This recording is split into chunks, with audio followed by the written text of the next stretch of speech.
Good morning, everybody. How are you doing today? So, figured I'd start today's vlog off back here hiding in the room, which has proven to not be worth it. I've been followed in here and yeah, so a lot of kids in and out, so it's actually not going to make a difference. I tried something different with my hair today. Kind of a blow dry, brush out. I don't know. I have too much curl to really do that and make it straight, or like the smooth curl. But at the same time, I got just enough that I'm not sure how I feel about it. So actually, I would love your opinion on what you think of my hair fixed like this. I may do it again after this. I don't know. I don't love it. I don't hate it. It is what it is. So after my hair, one topic that has been a big piece of conversation in our house lately is traveling. You may have noticed that it's a really big trend. A lot of people go RVing, they go full time. We have contemplated that in the past, but every time we come back to the conclusion, we do like some stability in our lives as far as having our house or a place to be. We also love the idea of traveling, but we're not sure that we really are small living people. Our last house, when I started actively doing stuff on the channel, I did a lot of videos in there. I think I gave a small tour of it even. It wasn't a small house, but for our family, it wasn't big either. It was, I don't know, 2,300 and some square feet, I think, which is really an average sized house. Not bad by any means. There were 9 of us, but when we moved into that house, which is kind of a long story, I'm going to try to condense it really quick.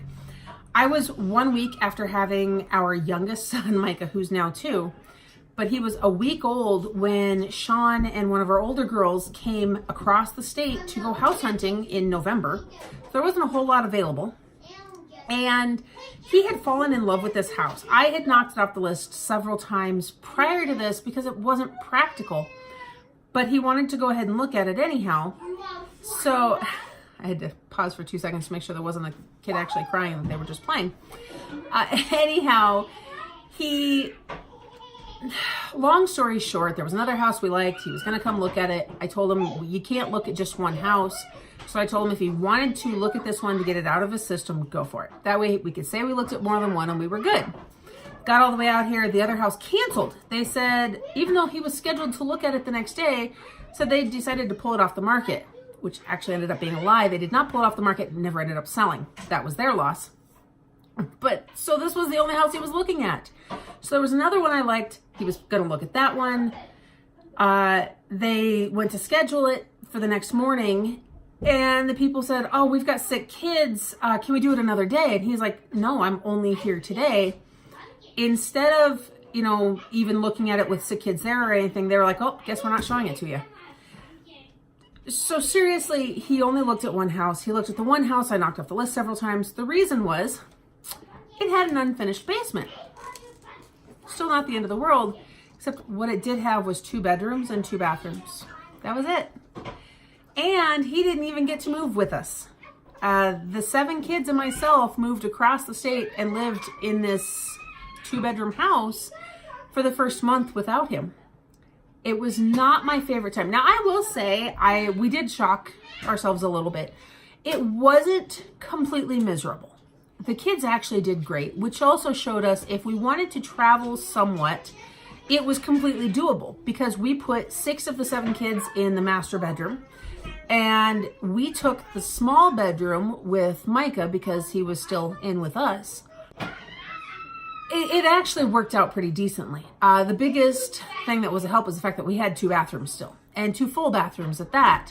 But this many people, I'm sorry, you cannot function very well with just one toilet. So that's what happened there. It did show us that we could travel if we wanted to, but that we probably were not the right family to do full time.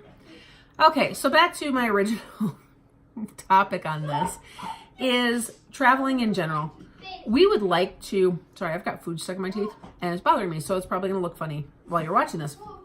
But we would really like to travel and go do some stuff. And one major thing we've been discussing is Disney. I have wanted to go to Disney my entire life. It's something that was promised repeatedly as a child.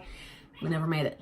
A lot more to that background. But anyhow, we never made it. And then as I became an adult, it wasn't a priority for a long time. And now that we have all these kids and we're loving life, we would love to go. And then I realized that the clock was ticking. Not a biological clock, a travel clock. Our oldest is going to be 17 in a month.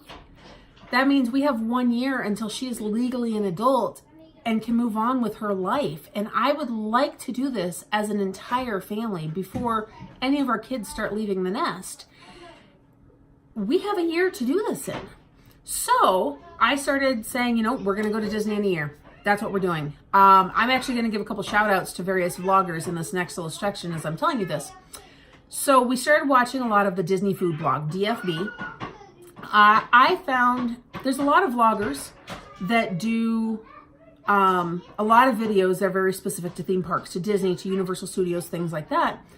We needed vlogs that were relevant to a family with kids, that gave a lot of info, and that weren't boring, because some of them are a little choppy and stuff, and there's a few that do it really well. So Disney Food Blog is one I recommend for checking out Disney. She does a ton of, mini videos on various things like, you know, the 5 best places to eat, how to make the best use of your food package, you know, the resorts that have the best pools that are exclusively for guests. I mean, it's anything and everything you can think of.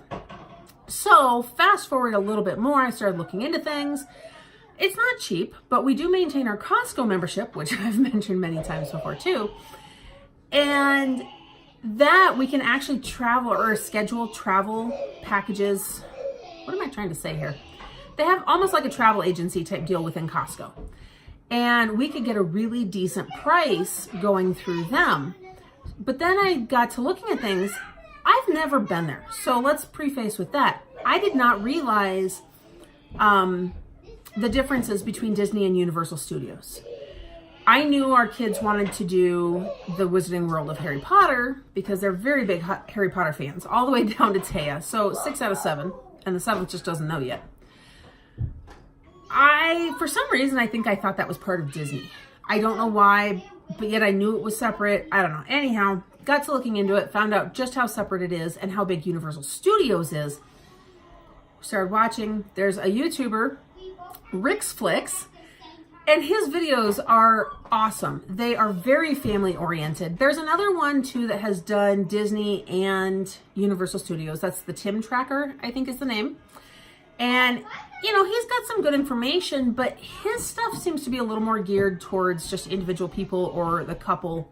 Whereas Rick's Flicks, they actually have 2 older daughters. They've been doing this for a long time.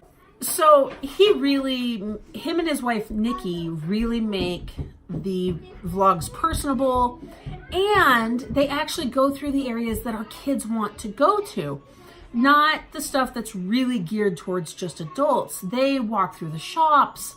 A lot of time in Harry Potter World, honestly, and that is what our kids are the most excited about. So we spent a lot of time recently watching the Rick's Flicks videos. So if any of those vloggers ever happen to catch wind of this, here's a shout out to you.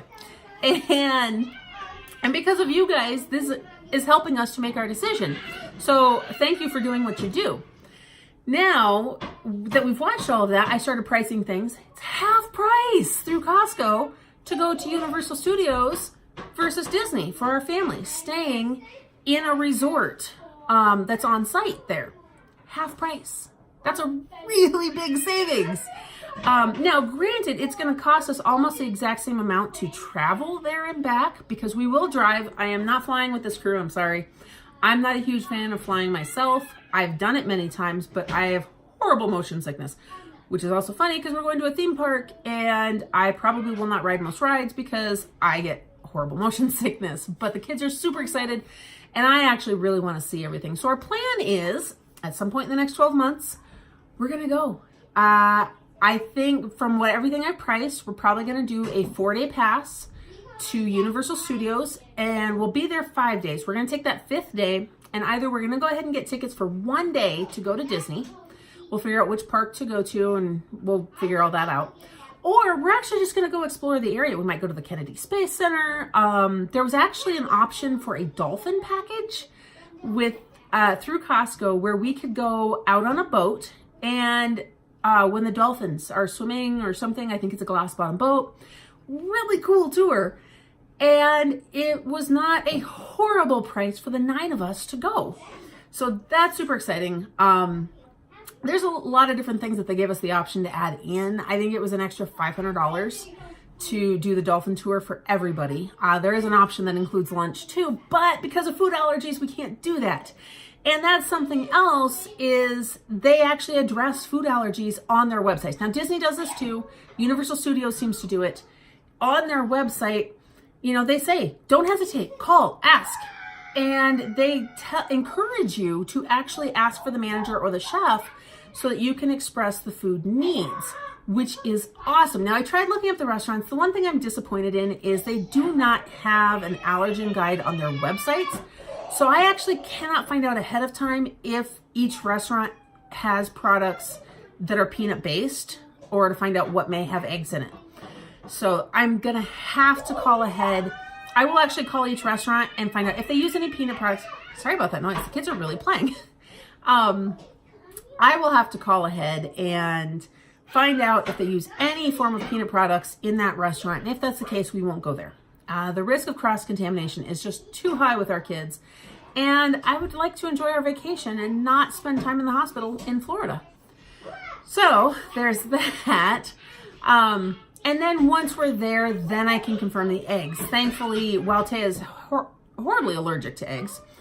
As long as she doesn't eat them, we'll be fine, because it's not typically something that has cross-contamination issues, at least for us. I'm not going to say that's for everybody. So that is that. This is actually taking a lot longer to say all of this than I planned to, and I actually feel like I'm speaking at such a high pace trying to get through it. So that's going to happen at some point in the next 12 months. I would love to see it happen by next fall. I don't know if the funds are going to be fully together because we are still working on adopting, and I have no idea where that's at. And honestly too, yes, that can throw off our travel plans. It can also increase our travel plans, because if the child is in another state, we're going to have to travel there at least once, if not twice or more, to both visit and then to gather the child and bring them home. And if that happens, then we're going to turn it into a mini vacation at the same time, explore the area while getting to know that child. So we'll make use of that. So we may get more travel in this year. If it is a local child, obviously no travel involved. And that's also a possibility. It's something we're working on. So there's all these things, but at the same time, you do not want to travel right away with a freshly adopted child. They are trying to adjust to life. Their whole world has been turned upside down once again, especially given the fact that we would be adopting an older child. You want them to get settled in and be comfortable with you and everything else, and so that you can also be aware of their behaviors and their needs, as well as their signs. If they are a child who is prone to meltdowns in certain circumstances, you want to be able to recognize those signs to know when they're heading towards a meltdown before you actually get there and everybody's day is ruined. So, you know, it'll be at least 6 months. Honestly, we'll wait until the adoption is finalized before we would travel. In fact, we may even have to. I'm not completely sure how the interstate compact works and all that. I have to check into that. So I don't know on that one. Anyhow, so the adoption is really going to dictate some of this. But barring that throwing anything off, I would love to see us do it for my birthday. However, that actually falls around holiday time. And if you've ever been to a theme park, which I haven't been to one of these, but I know you don't go during the holidays. That's just stupid unless you want to stand in the crowds forever. And because we homeschool, our schedule is actually really free, so we don't have to be dictated by when standard time off for people. So we're going to go at the slowest time we can. In fact, speaking of Rick's Flicks that I mentioned before for Universal Studios, I'm going to see if I can't send him a message and find out in their experience when the slowest time at Universal Studios is, because I would love it to be as slow as possible. And in a lot of his videos, they go at times when there's not that many people there. In fact, it kind of makes the park look dead. But I've also seen videos that are the complete opposite. So at this point, I know Sundays are a good day to go. And I think they said Monday is as well. I'm not sure. So I'm going to have to send somebody a message. So if you've actually ever been to Universal Studios or you know this information, I would greatly appreciate it. It's going to really help to determine things when we get to that point. And I do hear a kid crying now, so I'm going to have to go take care of that. So I'm going to go ahead and end this vlog here. Don't forget to like this video, subscribe to my channel, hit that notification bell. I hope you guys are having a blessed day. I'm going to take care of kids. See you later.